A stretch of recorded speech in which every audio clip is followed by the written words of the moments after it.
Thank you. Well, good afternoon, good morning, everyone. Pleasure to be back here. And well, first of all, we'd like to thank UNWTO for inviting us to be here, and most of all for all the support that we're having in since the beginning of this journey. You mentioned in your speech, a journey for us is actually a journey. So what I'm bringing now that we are reaching to significant development of observatories in Portugal is the vision that we have for this, which was actually in the basics of all this process and giving you a bit where we are now and what are the next plans. One first block that I wanted to highlight is we've passed through pandemic. We almost forgot about it. And in every big international social, political, economic crisis, sustainability and environment typically move to second priority.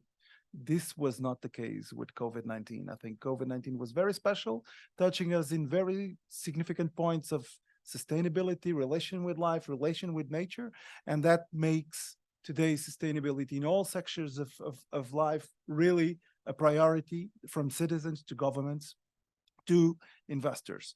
And this is actually a few slides that I took from WTM in London.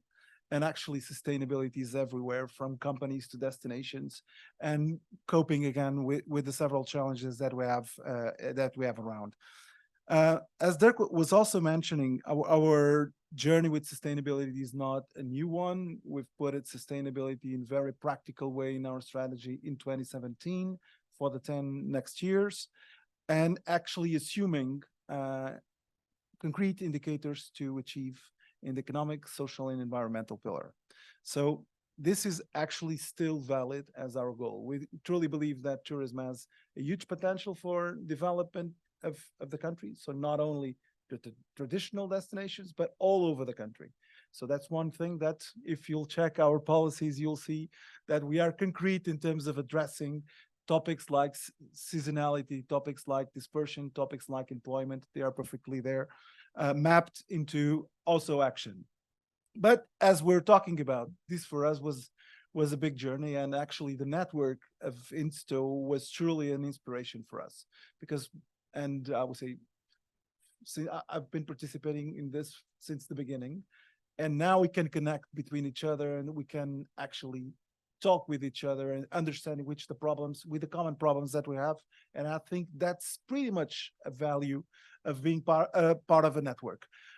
In a very nutshell, what was our progress? 2017, the strategy brought us a challenge, which is we need to measure. So we need to put indicators to support decision-making at national and regional level. The problem was there was no system there. So we got to what was UNWTO publications of this. We went to European Commission at this system on this, and we built our own system that it's available in Travel BI, publicly available. Then we invited our regions, and they are actually the most important block of our strategy. We invited our regions, and we have here today Central Region, and we have added all our regions to set up observatories. We've done 2 in 2020, Alentejo and Azores. We did 21 with the Algarve. In 22, we have another 2, only missing Lisbon and Madeira, that we are hoping to close this year. So this means that by the end of 2023, we hope to have all our regions covered by tourism observatories. In terms of governance, there is principles of network. So we are the National Tourism Administration, and we engage with the regions, and we have already 4 observatories in Insto network, and hoping to have them all. And how do we see for the next steps is to build actually a network. So basically taking the principles and the action that we have here at Insto level to our country and connect all observatories and work together as towards a common ending. And we've been discussing this for a long time. Also a lab. And why a lab? Because this is not, I think all of us around the table can agree that we have more questions than answers. So having a lab to test things and to understand if they work or doesn't work, and what can we bring to the system is quite important. That's why we see this network all working on a lab in 4 big pillars of work. One is measuring. We still have a lot to do in terms of measuring sustainability at local, at regional or local level. There is a lot to do, and there is a lot of harmonization to do.